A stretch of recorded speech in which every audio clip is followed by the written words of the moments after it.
അമേരിക്കയിലെ professional ഓർഗനൈസേഷനായ psychiatric അസോസിയേഷനും psycho analytical അസോസിയേഷനും തമ്മിലൊരു ഡിബേറ്റ് നടക്കുകയാണ്. ട്രംപിന്റെ മാനസികാരോഗ്യത്തെക്കുറിച്ചാണ് ഡിബേറ്റ്. അതിൽ സൈക്യാട്രിക് അസോസിയേഷൻ പറയുന്നത് അദ്ദേഹത്തിന് മലിഗ്നൻ നാർസിസം, കോഗ്നിറ്റീവ് ഡിക്ലൈൻ പോലുള്ള ബിഹേവിയർ ഡിസോർഡേഴ്സ് ഉണ്ടെന്നാണ്. ഇന്നലെ ന്യൂയോർക്ക് ടൈംസിൽ വന്നൊരു ആർട്ടിക്കിളാണിത്.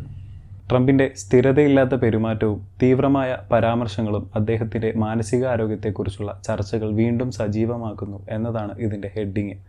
എന്നിട്ട് അതിന്റെ തൊട്ട് താഴെ ഇറാനെ നാമാവിശേഷമാക്കുമെന്ന് ഭീഷണിപ്പെടുത്തുകയും മാർപ്പാപ്പയെ വിമർശിക്കുകയും ചെയ്യുന്ന സാഹചര്യത്തിൽ പ്രസിഡന്റ് കൂടുതൽ സമനില തെറ്റിയ അവസ്ഥയിലാണോ എന്ന് അദ്ദേഹത്തിന്റെ മുൻ സഖ്യകക്ഷികളും ഉപദേശകരും പോലും സംശയിക്കുന്നു.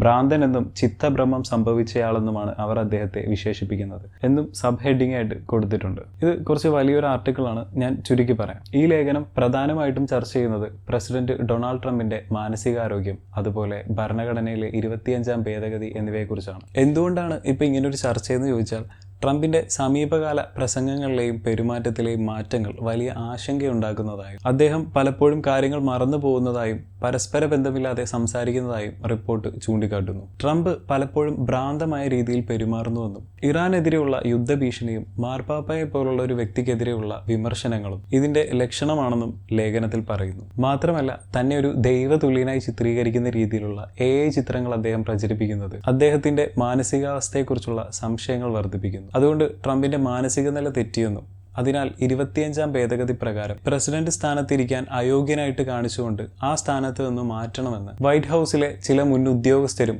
രാഷ്ട്രീയ നിരീക്ഷകരും ആവശ്യപ്പെടുന്നുവെന്നും ലേഖനം പറയുന്നു. അതായത് പ്രസിഡന്റിന്റെ സമ്മതമില്ലാതെ തന്നെ വൈസ് പ്രസിഡന്റും ക്യാബിനറ്റും ചേർന്ന് പ്രസിഡന്റ് ആ സ്ഥാനത്തിരിക്കാൻ അയോഗ്യനായിട്ട് കാണിച്ചുകൊണ്ട് പുറത്താക്കാൻ സാധിക്കുന്ന ഒരു നിയമമാണ് അമേരിക്കൻ ഭരണഘടനയിലെ 25ാം ഭേദഗതി. ഈ നിയമം ഉപയോഗിച്ചുകൊണ്ട് ട്രംപിനെ ആ സ്ഥാനത്ത് നിന്ന് മാറ്റണമെന്നാണ് ഒരു വിഭാഗത്തിന്റെ ആവശ്യം. എന്നാൽ റിപ്പബ്ലിക്കൻ പാർട്ടിയും വൈറ്റ് ഹൗസും പറയുന്നത് ഇത് രാഷ്ട്രീയ പ്രേരിത നീക്കമാണ്, ട്രംപ് എന്തുകൊണ്ടും ആ സ്ഥാനത്തിരിക്കാൻ യോഗ്യനാണ് എന്നൊക്കെയാണ്. ചുരുക്കത്തിൽ ഡൊണാൾഡ് ട്രംപിന്റെ മാനസിക യോഗ്യത സംബന്ധിച്ച് വലിയ രാഷ്ട്രീയ വിവാദം നടക്കുന്നു. ട്രംപ് പ്രസിഡന്റ് സ്ഥാനത്തിരിക്കാൻ യോഗ്യനല്ലെന്നും അദ്ദേഹത്തിന്റെ മാനസികാരോഗ്യം പരിശോധിക്കണമെന്നുമുള്ള വാദങ്ങൾ അമേരിക്കൻ രാഷ്ട്രീയത്തിൽ ശക്തമാകുന്നു എന്നതാണ് ഈ ലേഖനം വ്യക്തമാക്കുന്നത്. ലോകരാജ്യങ്ങൾ ഇറാൻ അമേരിക്ക യുദ്ധത്തിന്റെ രാഷ്ട്രീയവും സാമ്പത്തികവുമായ ഘടകങ്ങൾ ചർച്ച ചെയ്യുമ്പോൾ അമേരിക്കയിൽ നടക്കുന്ന പ്രധാനപ്പെട്ട ഡിബേറ്റ് അവരുടെ പ്രസിഡന്റിന്റെ മാനസികാരോഗ്യ നില എന്താണ് എന്നതിനെ കുറിച്ചാണ്.